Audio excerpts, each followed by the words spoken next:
Saddam Hussein مسلم تاریخ کا ایک ایسا بہادر اور نڈر شخص تھا جس سے یہودی خوف کھاتے تھے اور صدام کا نام سننا بھی پسند نہیں کرتے تھے۔ صدام حسین اکثر اپنے دیے گئے انٹرویوز میں بتاتا رہتا تھا کہ میں ایٹم بم اپنے ملک کے لوگوں کے لیے نہیں بنا رہا، بلکہ یہ میں اس لیے بنا رہا ہوں تاکہ میں یہودیوں کی نیندیں اڑا سکوں۔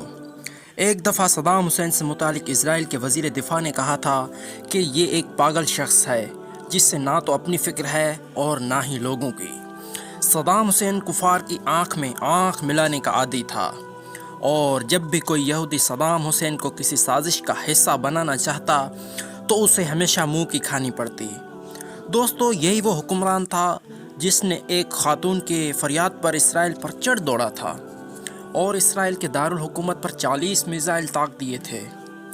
ہوا کچھ یوں تھا کہ ایک دفعہ صدام حسین کی لائیو کانفرنس چل رہی تھی کہ اچانک ایک چیختی چلاتی ہوئی عورت اس کے سامنے آ کر کھڑی ہوئی اور صدام حسین کو سخت الفاظ میں مخاطب کرتے ہوئے کہا کہ اسرائیلی فوجیوں نے میری بیٹی کو ظلم کا نشانہ بنا کر قتل کر دیا ہے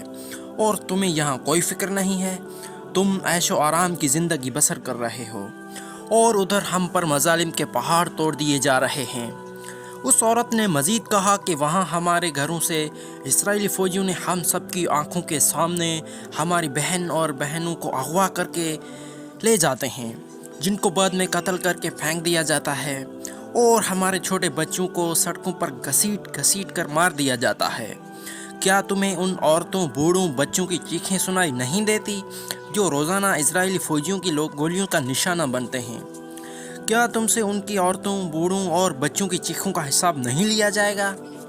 اس عورت کی یہ باتیں سن کر صدام حسین رونے لگا اور کہا کہ اسرائیل کا کوئی بھی شخص صبح کا سورج نہیں دیکھ پائے گا، اور جس طرح یہودیوں نے ہماری ماؤں، بہنوں اور بچوں کو رلایا ہے، میں اسی طرح ان کو چیخیں نکلواؤں گا اور ان کو تہس نہس کر کے رکھ دوں گا۔ لہٰذا اسی کے فوراً بعد صدام حسین نے ایک ایسی فوجی میٹنگ بلائی جس میں اسرائیل پر فوری حملہ کرنے کا حکم دیا،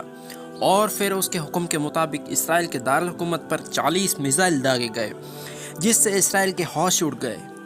صدام اتنا طاقتور اور اپنی مرضی پر چلنے والا شخص تھا کہ کوئی بھی ملک یہ پوچھنے کی جرت نہ کر سکا کہ اس نے یہ میزائل کیوں مارے ہیں۔ ان 40 میزائل نے اسرائیل کے دارالحکومت تل ابیب کو مٹی میں ملا دیا، جبکہ بڑی بڑی بلڈنگز تباہ و برباد ہوئیں اور ہزاروں یہودی جہنم واصل ہو گئے۔ صدام حسین یہ 40 میزائل ایک ایک کر کے داغے تھے، مطلب جب امدادی ٹیمیں اپنے مرنے والے یہودیوں کو اٹھا رہی ہوتی تھیں